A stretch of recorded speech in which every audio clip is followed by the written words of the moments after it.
Magandang umaga sa ating lahat. Narito po tayo sa press conference ng Philippine Statistics Authority para sa January 2025 Inflation Report. We are pleased to welcome our media partners here with us on-site and online today. Ako po si Nicole Navea, ang inyong host for today's press briefing. Bago natin simulan ang inflation report, gusto naming ipahayag na ito ay naka-livestream sa PSA Facebook page. Updates are also posted on the PSA X, formerly Twitter account with the hashtag PHCPI.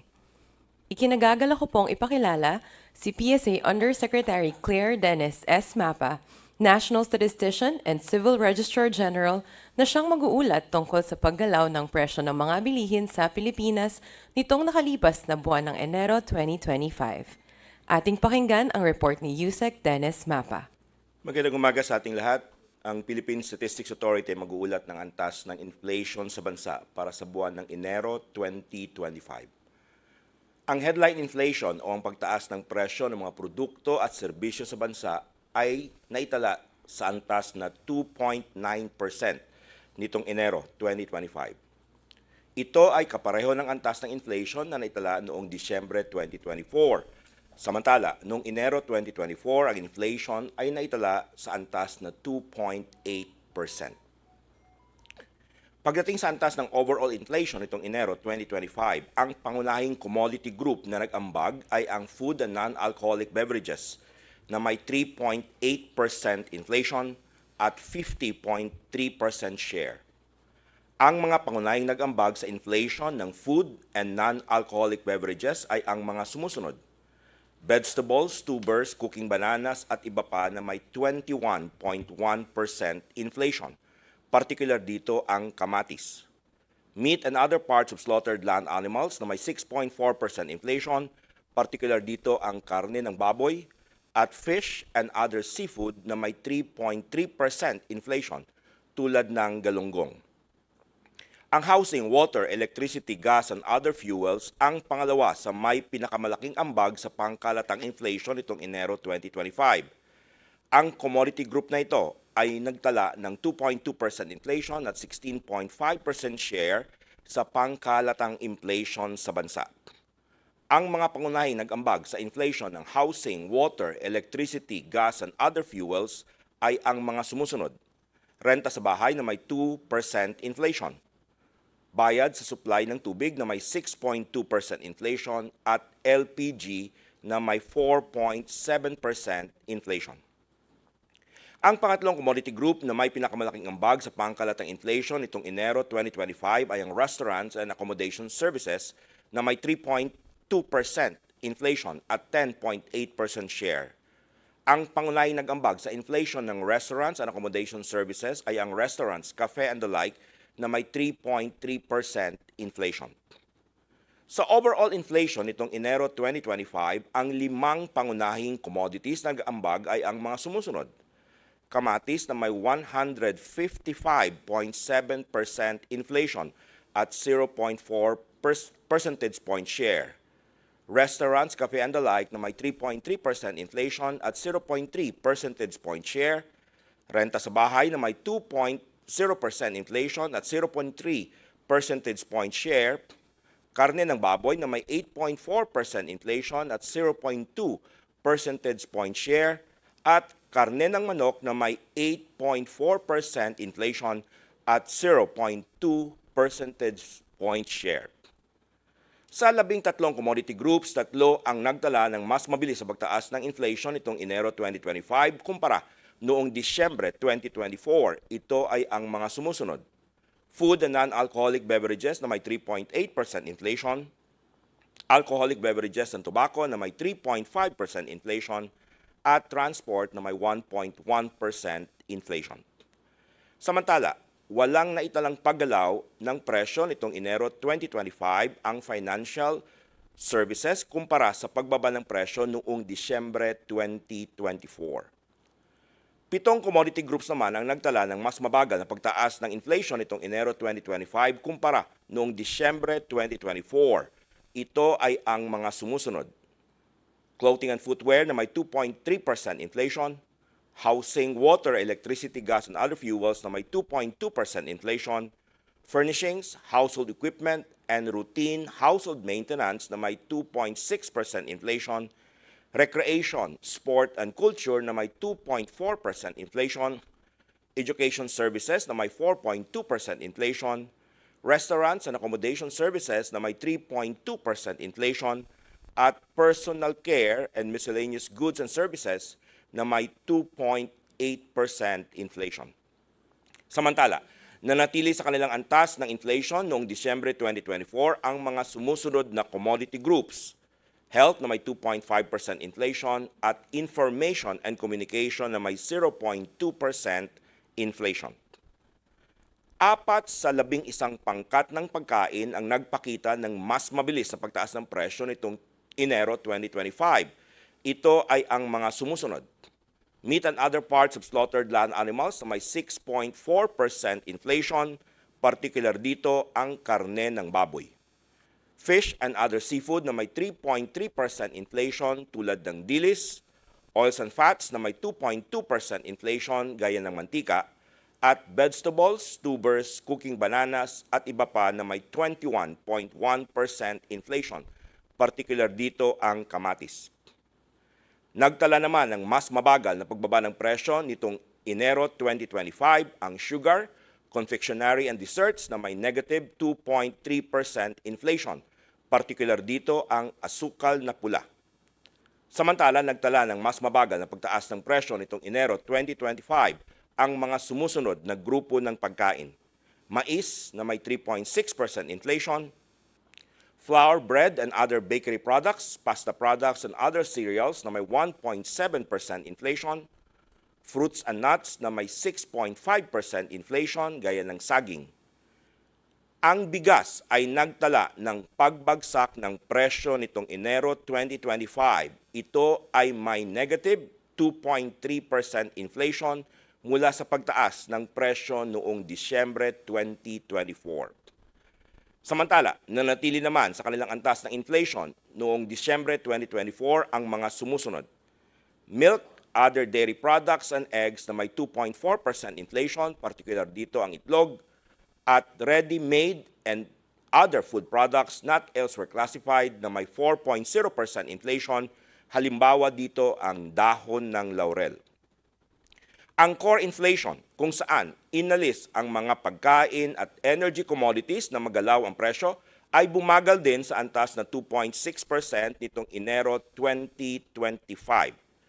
Noong Disyembre 2024, ang core inflation ay naitala sa antas na 2.8% at 3.8% naman noong Enero 2024. Pagdating naman sa National Capital Region, ang headline inflation ay bumagal sa antas na 2.8% nitong Enero 2025. Noong Disyembre 2024, ang inflation sa NCR ay naitala sa 3.1% at 2.8% naman noong Enero 2024. Ang pangunahing dahilan ng mas mababang antas ng inflation nitong Enero 2025 kaysa noong Disyembre 2024 sa National Capital Region ay ang mas mabagal na pagtaas ng presyo ng housing, water, electricity, gas, and other fuels sa antas na 2.2%. Ito ay may 66% share sa pagbagal ng pangkalatang inflation sa National Capital Region. Ang mga pangunahing nag-ambag sa mabagal na inflation ng housing, water, electricity, gas, and other fuels ay ang mas mabagal na pagtaas ng presyo ng mga sumusunod: kuryente na may 3.4% inflation, bayad sa supply ng tubig na may 10.7% inflation, at LPG na may 3.1% inflation. Ang pangalawang dahilan ng mas mababang antas ng inflation nitong Enero 2025 kaysa noong Disyembre 2024 sa National Capital Region ay ang mas mabagal na pagtaas ng presyo ng restaurants and accommodation services sa antas na 1.7%. Ito ay may 19.4% share sa pagbaba ng pangkalatang inflation sa National Capital Region. Ang pangunahing nag-ambag sa pagbaba ng inflation ng restaurants and accommodation services ay ang mas mabagal na pagtaas ng presyo ng restaurants, cafe and the like na may 1.6% inflation. Ang pangatlong dahilan ng mas mababang antas ng inflation nitong Enero 2025 kaysa noong Disyembre 2024 sa National Capital Region ay ang mas mabagal na pagtaas ng presyo ng personal care and miscellaneous goods and services. Ito ay may 2.3% inflation. At 5.2% share sa pagbaba ng pangkalatang inflation sa National Capital Region. Ang mga pangunahing nagambag sa mas mabagal na pagtaas ng presyo ng personal care and miscellaneous goods and services ay ang mas mabagal na pagtaas ng presyo ng mga sumusunod. Other appliances, articles, and products for personal care na may 1.8% inflation gaya ng nail polish at hairdressing na may 4.8% inflation. Sa mga lugar naman sa labas ng National Capital Region, ang inflation itong Enero 2025 ay naitala sa 2.9%. Ito ay kapareho lang ng inflation rate noong Disyembre 2024, habang 2.8% naman ang naitalang inflation rate sa mga lugar sa labas ng National Capital Region noong Enero 2024. Pagdating sa antas ng overall inflation itong Enero 2025 sa mga lugar sa labas ng National Capital Region, ang pangunahing commodity group na nag-ambag ay ang food and non-alcoholic beverages na may 3.6% inflation at 49.3% share. Ang mga pangunahing nag-ambag sa inflation ng food and non-alcoholic beverages sa mga lugar sa labas ng National Capital Region ay ang mga sumusunod. Vegetables, tubers, cooking bananas at iba pa na may 20.2% inflation tulad ng kamatis, meat and other parts of slaughtered land animals na may 6.1% inflation, particular dito ang karne ng baboy, at fish and other seafood na may 3.1% inflation, particular dito ang tilapia. Ang housing, water, electricity, gas, and other fuels ang pangalawa sa may pinakamalaking ambag sa pangkalatang inflation nitong Enero 2025 sa mga lugar sa labas ng National Capital Region. Ang commodity group na ito ay nagtala ng 2.2% inflation at 15% share sa pangkalatang inflation sa mga lugar sa labas ng National Capital Region. Ang mga pangunahing nag-ambag sa inflation ng housing, water, electricity, gas, and other fuels ay ang mga sumusunod. Renta sa bahay na may 2.6% inflation, LPG na may 5.1% inflation, at kahoy na panggatong na may 3.5% inflation. Ang pangatlong commodity group na may pinakamalaking ambag sa pangkalatang inflation nitong Enero 2025 sa mga lugar sa labas ng National Capital Region ay ang restaurants and accommodation services na may 3.8% inflation at 11.5% share. Ang pangunahing nag-ambag sa inflation ng restaurants and accommodation services ay ang restaurants, cafe and the like na may 3.9% inflation. Ang pinakamataas na inflation sa mga riyon sa labas ng National Capital Region itong Enero 2025 ay naitala sa Region 2 o Cagayan Valley na may 5.1% inflation mula sa 4.6% inflation noong Disyembre 2024. Samantala, ang pinakamababang inflation sa mga riyon sa labas ng National Capital Region ay naitala sa Region 12, Soc-Sargen, na may 1.1% inflation mula sa 1.2% inflation noong Disyembre 2024. Kung ihambing sa inflation noong Disyembre 2024, 8 riyon sa labas ng National Capital Region ang nagtala ng mas mataas na inflation rates nitong Enero 2025. Ito ang mga riyon na may kulay asul. Samantala, 6 na riyon naman ang nagtala ng mas mababang inflation nitong Enero 2025 kumpara sa Disyembre 2024. Ito ang mga riyon na may kulay berde. Nanatili naman sa kanilang antas ng inflation noong Disyembre 2024 ang Region 1 at Region 8. Ang inflation rate para sa bottom 30% income households nitong Enero 2025 ay bumagal sa antas ng 2.4%. Noong Disyembre 2024, ito ay naitala sa 2.5% at 3.6% naman noong Enero 2024. Ang pangunahing dahilan ng mas mabagal na pagtaas ng inflation nitong Enero 2025 para sa bottom 30% income households ay ang mas mabagal na pagtaas ng presyo ng mga sumusunod na commodity groups. Housing, water, electricity, gas, and other fuels na may 2.4% inflation at 66.5% share. Restaurants and accommodation services na may 3.4% inflation at 16% share. at transport na may 1.7% inflation at 13.1% share. Ang 5 pangunahing commodity groups na nag-ambag sa overall inflation para sa bottom 30% income households nitong Enero 2025 ay ang mga sumusunod. Kamatis na may 140.1% inflation at 0.4 percentage point share. Restaurants, cafe and the like na may 3.4% inflation at 0.2 percentage point share. Karne ng baboy na may 7.3% inflation at 0.2 percentage point share. Karne ng manok na may 8.4% inflation at 0.2 percentage point share. At other pelagic fish na may 2.2% inflation at 0.1 percentage point share, particular dito ang galunggong. Ang monthly data ng inflation para sa all-income households at bottom 30% income households ay inyong makikita sa website ng Philippine Statistics Authority. Maaari itong ma-access sa mga links na naka-flash sa screen o sa pamamagitan ng pag-scan ng QR codes na nasa screen. Dito nagtatapos ang aking paglalahad ng antas ng inflation o pagtaas ng mga presyo ng mga bilihin at serbisyo sa bansa para sa buwan ng Enero 2025. Ang Philippine Statistics Authority ay lubos na nagagalak sa inyong paglahok sa press conference tungkol sa inflation sa bansa. Salamat at magandang umaga sa ating lahat. Maraming salamat, Undersecretary Mapa, para sa ulat ng January 2025 inflation. Bago natin simulan ang question and answer segment, nais naming ipahayag na ang press kits para sa ating online participants ay aming ipapadala via email at ipamimigay naman po dito ang press kits para sa mga on-site participants. For those who have questions, please raise your hand to be recognized.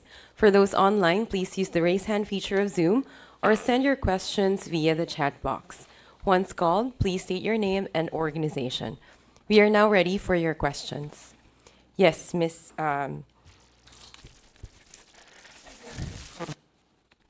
Hello. Miss Luisa, son of the. Hello. Yeah, good morning. Yes. Just a question on rice. If I'm correct, it declined by 2.3%. May we know if this is the lowest rice inflation since when, sir? Thank you. Okay, tama ka, no? Yung na pag-usapan na natin ito noong nakaraang press conference na dahil dun sa trend ng presyo ng bigas, no? Dun sa tatlong commodities, yung regular milled, dual milled at special rice, nakita natin na may expectation tayo na itong January mag-negative na siya. So tama ka, minus 2.3% at ito ay lowest since June 2020 kung saan nagkaroon tayo ng minus 2.8% inflation para sa bigas. Thank you. Thank you. And just a continued decline in rice inflation in the coming months. And what would be the factors behind this? I think the DA recently announced a food security emergency on rice. How would that play into rice prices moving forward? Thank Yung you. tinitingnan natin dito yung datos, of course, no, yung inflation rate ng bigas noong nakaraang taon. Kung naalala nyo, tumaas talaga yung rice inflation noong 2024 beginning January more than 20%, no? January 2024 is about 22.6%. At tuloy-tuloy ito hanggang July na nasa 20.9%. August, double digit pa rin, bumaba ng 14.7%. So based on the current trend ng prices, ang expectation natin based on the computation is that at least hanggang July, we will expect negative inflation for rice. Thank you. Thank you very much. We have a question from Ms. Ay Ordinario of Business Mirror, followed by Ms. Maki Pulido, if you still have a question. Thank you.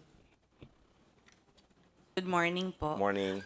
Sir, yung regarding lang yung sa vegetables and then sa meat, ano yung mga big contributors for inflation? Thank you. Okay, yung ating while yung ating inflation rate overall 2.9, which is the same as the December, tama ka, yung may mga items tayo dito sa food basket natin kung saan tumaas sila, no? So in fact, yung ating food inflation nitong January 2024 ay nasa 4%.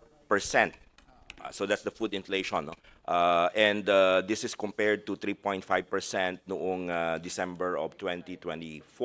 So may increase tayo sa food inflation despite the negative inflation sa rice. Ang mga rason dito, may tatlo tayong again major commodity groups dito sa ating food basket. Vegetables in particular, ito ay may 21.1% inflation. Ang weight niya mga 2.8%. Na-mention ko na kanina, ang factor dito yung kamatis, 155.7% inflation. Pangalawa, yung meat, malaki rin ang ating weight dyan sa basket. Ito ay may 6.4% inflation noong January 2025 versus 4.9% inflation noong December. Ang weight niya ay nasa 6.4% sa ating basket. At of course, yung reason dito, yung karne ng baboy at karne ng manok. 8.4% inflation rate for both items. At yung pangatlo, yung fish and other seafood, at ito ay may 3.3% inflation versus 1.0% ito noong January. At yung weight dito ay ng fish and other seafood sa ating CPI basket ay nasa 5.7%. So ito yung tatlo, yung meat, fish, and vegetables. Yung weight niya kasi mga 15%. So while the rice inflation ay naging negative, may tatlo tayong items na tumaas at yun na push natin yung food inflation rate plus the overall inflation, maintain lang siya 2.9%. Thank you. Expectation po ba that this will continue in the next month? Well, una, yung rice, sabi ko nga, we're expecting na negative. May mga indication tayo, although ngayon yung ating mga data collectors ay nasa field, week 1 ngayon, so nangongolekta tayo ng presyo ng mapagkain. Pero yun, yung ating risk ay dito sa tatlong, masabi nating major commodities din, groups dito sa food basket natin, yung meat, yung fish, saka yung vegetables, no? Particular yung kamatis. Sabi ko nga kanina, malaki ang contribution ng one item na yon, single item, yung tomato, doon sa overall inflation rate, which is 0.4 percentage point. Thank you. Thank you, Ms. Guy. Sir Cliff Benfon of Bloomberg. Sir, still on rice. So, if this is if the last time, or if we saw rice contract negative 2.8 in June 2020, sir, no? That was the lowest. Yung And to be sure, yung rice natin sa data, no, negative, marami naman tayong months na negative yung rice inflation. Sir, when was the last time we saw rice prices contract? Yung years ng 2019, 2020, 2021. So 2021, sir, pwede malaman 2019, 2020, 2021, marami tayong negative inflation for rice. Ang pinakamalaki na negative inflation ay nangyari noong October of 2019. This is after, if you recall, yung 2018, mayroon tayong mataas yung ating rice inflation. So, noong 2019, bumaba siya, naging negative talaga ang ating rice inflation. So, 2019, October, 13.3%. Negative 13.3%.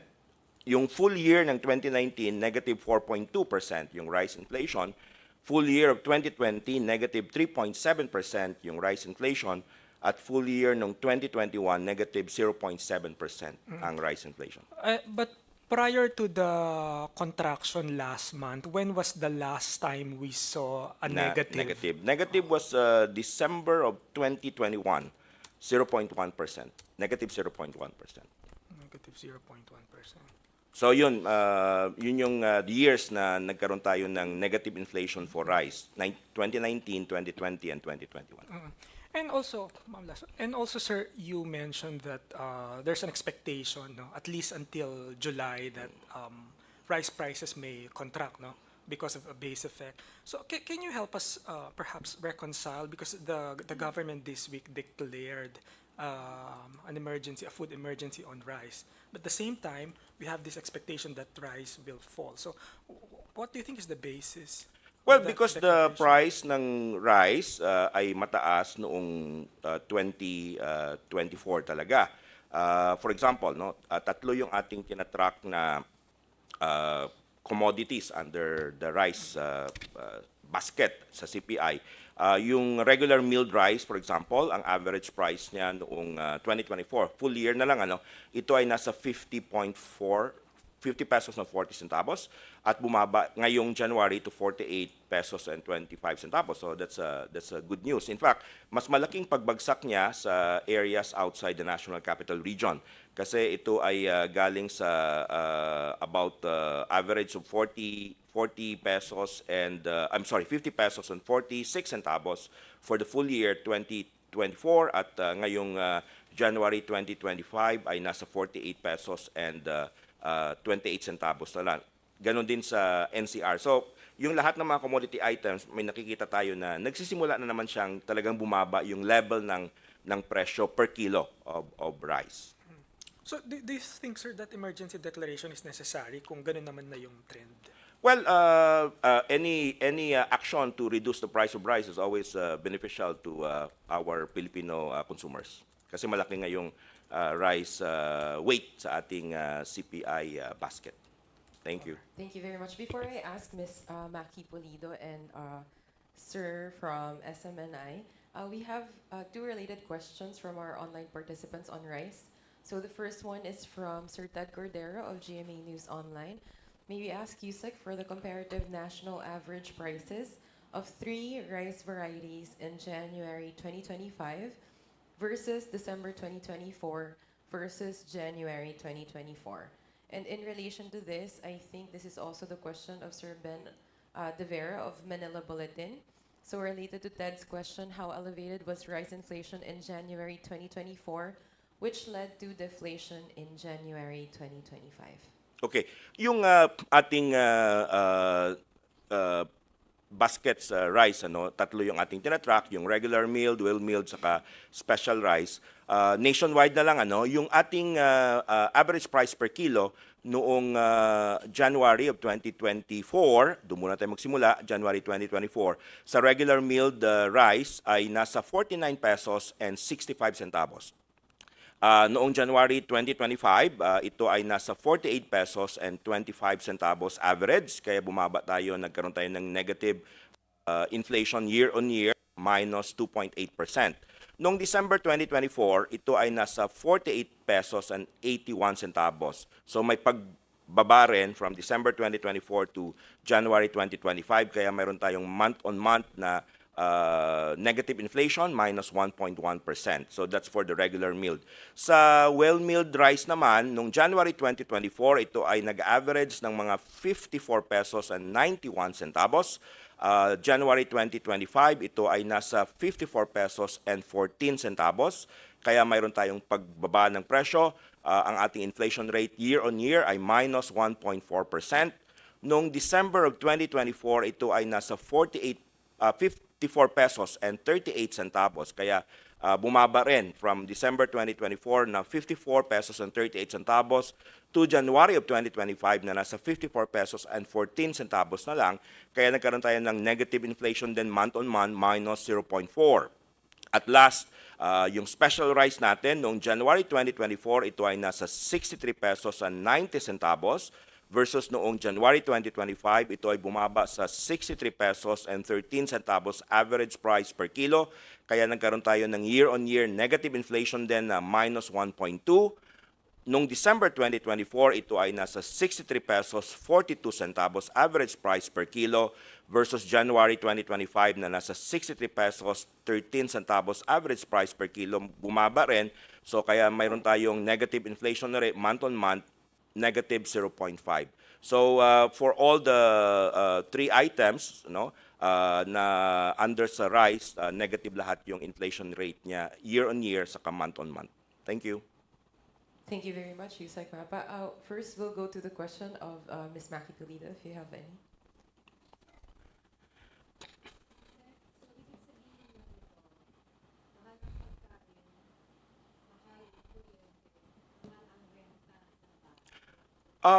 Yung inflation rate natin, una sa pagkain, ano? So, sa pagkain, mayroon tayong bumaba, mayroon tayong tumaas ang inflation rate. Kasi yung food item natin, malaking weight talaga. 35% yan sa CPI basket.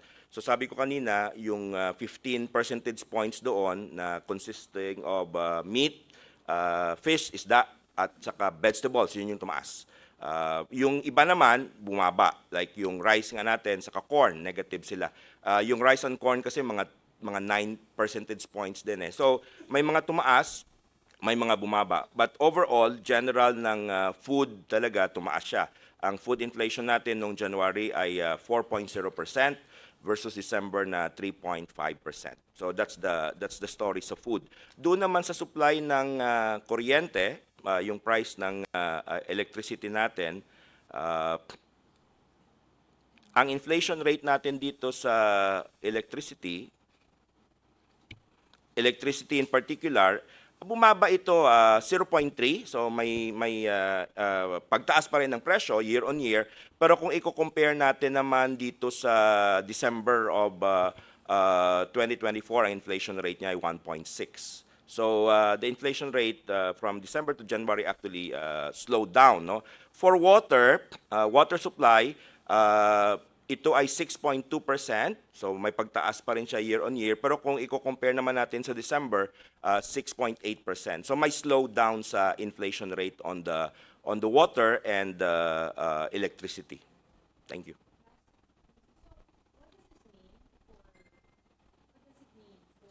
Juan de la Cruz. Ang threat Makakain siya ng bigas pero walang Ang ulam. threat natin ngayon, unfortunately, dun sa food inflation, in particular, dun sa meat, fish, and vegetables. Doon talaga tayo may nakita na pagtaas, despite the reduction in the price of rice. Thank you very much. I think, do we have a question from Sir Jason of SMNI? And then we'll follow through with Ms. Sujin Kim and then Ms. Kai Ordinario, and then to be followed by Sir Mikhail of Reuters. Yes, Sir Jason of SMNI. Sir, dito lang po sa top 5 contributors, especially po sa kamatis and sa meat po, ano yung pangunahing dahilan bakit bumilis yung inflation dito? And maybe you have a comparison of prices po ng kamatis at ng meat, January 2025 and December 2024. Una, ito pa yung effect talaga ng typhoon sa vegetables. No? Alam naman natin na pag may bagyo and we had a lot of storm kasi nung last year, talagang may impact yan sa vegetables. Hindi siya unique in terms of increase, although ito mataas talaga, but talagang ganun yung effect niya. So for tomato, average natin sa Philippines, price per kilo, noong January 2024, ito ay mga nasa 76 pesos and 92 centavos lang, mga 77 pesos per kilo. Ngayong January, nag-average ito ng 170 pesos and 37 centavos per kilo. Kaya nagkaroon tayo nung kanina yung sinasabi ko mga 155% increase. Noong December, ito ay nasa 147 pesos and 23 centavos per kilo. Actually, umangat siya talaga noong November and December hanggang January. So, noong October, ito ay nasa 80 pesos and 12 centavos average price per kilo. And then, nagtumaas noong November kasi doon na nagsimula yung mga typhoon, 124 pesos and 77 centavos per kilo. And then December, tumaas pa uli to 147 pesos and 23 centavos per kilo. And itong January, mas lalong tumaas to 170 pesos and 37 centavos per kilo. That's for the tomato. For meat, yung ating sa ano kasi tayo doon, sa karne ng baboy. Ito ay average price, yung ating isa sa tinatrack, 1 kilogram of kasim, fresh pork. Ito ay noong January muna 2024. January 2024, ito ay nasa 319 pesos and 39 centavos per kilo average. And then December, 329 pesos and 47 centavos average per kilo. At ngayong January, ito ay nasa 337 pesos and 38 centavos per kilo. That's for pork. Ang reason dyan, of course, we are experiencing yung ASF in certain areas, kaya nagkaroon tayo ng increase sa price ng pork. Thank you. Thank you very much. Now we proceed with Ms. Sujin Kim of Billionario, and then to be followed by Ma'am Kai, Sir Mikael, and then last, I think, from Ma'am Ditas. Good morning po, Yusek. Morning. For soundbite purposes lang, 2 questions for me. Core inflation slowed to 2.6%. Would you say this indicates price pressures are easing in the broader economy? Tapos for the second question, prices for personal care services such as hairdressing moderated. Would you say that this is seasonal? Yung una muna, dun sa core inflation, tama ka, no? Mayroon tayong slowdown, 2.6% nitong January 2025 versus 2.8% noong December of 2024. No? Pero tingnan natin, kasi sabi ko nga kanina, may mga excluded kasi tayo na items doon sa core inflation. Ito yung mga magalaw na items, and dito talaga nagkaroon ng, well, may mga negative siya kasi tinatanggal natin dyan yung cereal, which is rice, no? And yung ating fuel, no? So diesel, gasoline, negative din siya. But nandun din kasi, tinatanggal din kasi natin yung mga presyo ng food products like meat, fish, and fruits and vegetables, no? So dito nagkaroon tayo ng spike, di ba, ngayong January of 2024 sa tatlong sub-commodities na to, yung meat, yung fish, saka vegetables, na nawala siya doon sa ating core inflation. So we can say that other than the food prices, the other items are yeah, you're right on the observation that stabilizing siya. Yeah, that's correct. Kasi nga yung ating food items ay wala dun sa core inflation. Thank you. Your second question pala. You have a second question. About po sa pagmamoderate ng prices. Okay. Yung yeah, that could be a seasonality kasi ito yung mga personal care sa hairdressing. So baka malaking demand nung holidays. So may slowdown ngayon. But we will see itong February. So hairdressing and nail polish, which is really on personal care. We will track on this because this is important. Thank you. Thank you very much. Now for Ms. Kai's question. Yeah. Lang, doon sa pork, yung Kasim, pwedeng makuha din yung for Metro Manila. Yeah. Tsaka sir, pa-explain na rin po regarding rice kasi negative 3% yung sa bottom 30. So why is that? Di po ba dapat mas mataas yung share na, I don't know. Okay, yung yung sa second question muna, kaya mas bumaba yung ating bottom 30% compared dun sa headline inflation, no. Kasi nga, 'di ba, alam naman natin na yung weight ng bigas sa bottom 30% inflation rate ay or sa bottom 30% consumer basket ay 17.9%.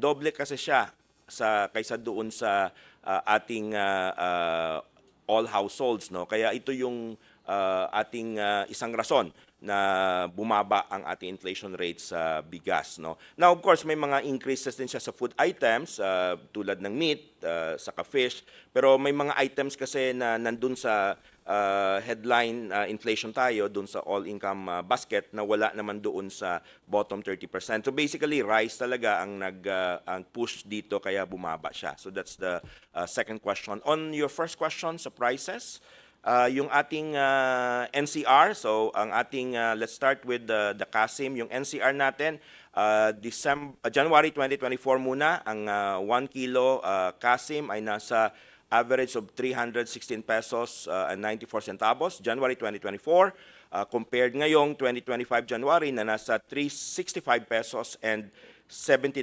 centavos average price per kilo. So in terms of increase average retail price, ito ay mga close to 50 pesos per kilo.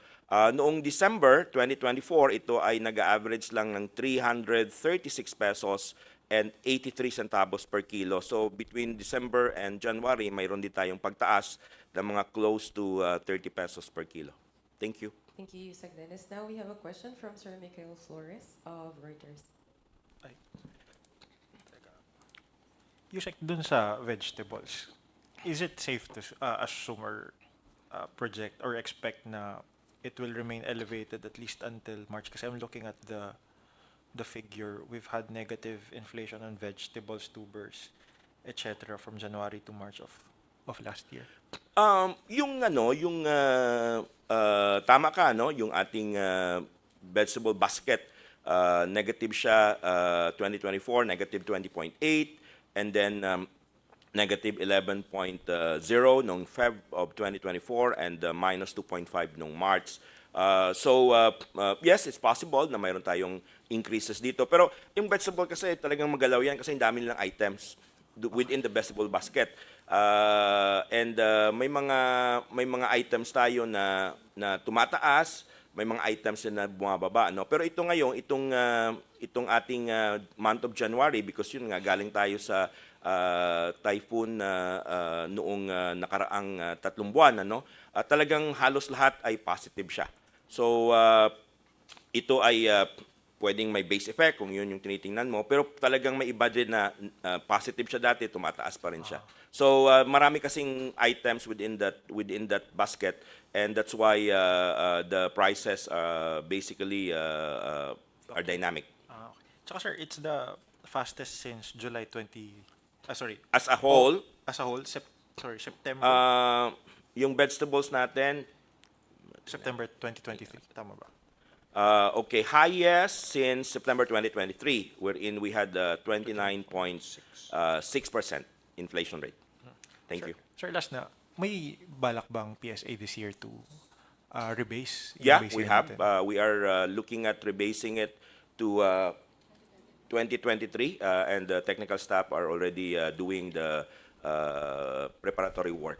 Sir, in terms of timeline, when can we expect yung headline inflation and GDP na using the new Okay, base year? I think next year. Next year. Not this year. We are doing rebasing for both the GDP and the inflation rate. Both- 2023. Both 2023 ang base year. Tama, no? 2023. Yeah. Okay. So the technical staff are doing preparatory work. Okay, thank you, sir. Thank you very much. Now for our last 2 questions, one from Ms. Titas Lopez and then follow up. We'll accommodate, I think, the last 3 questions, and then for the rest of the questions, we will answer offline. So first from Ms. Titas, and then another from Sir Jason of SMNI, and then another one, the last one from Ms. Luisa Hoxan.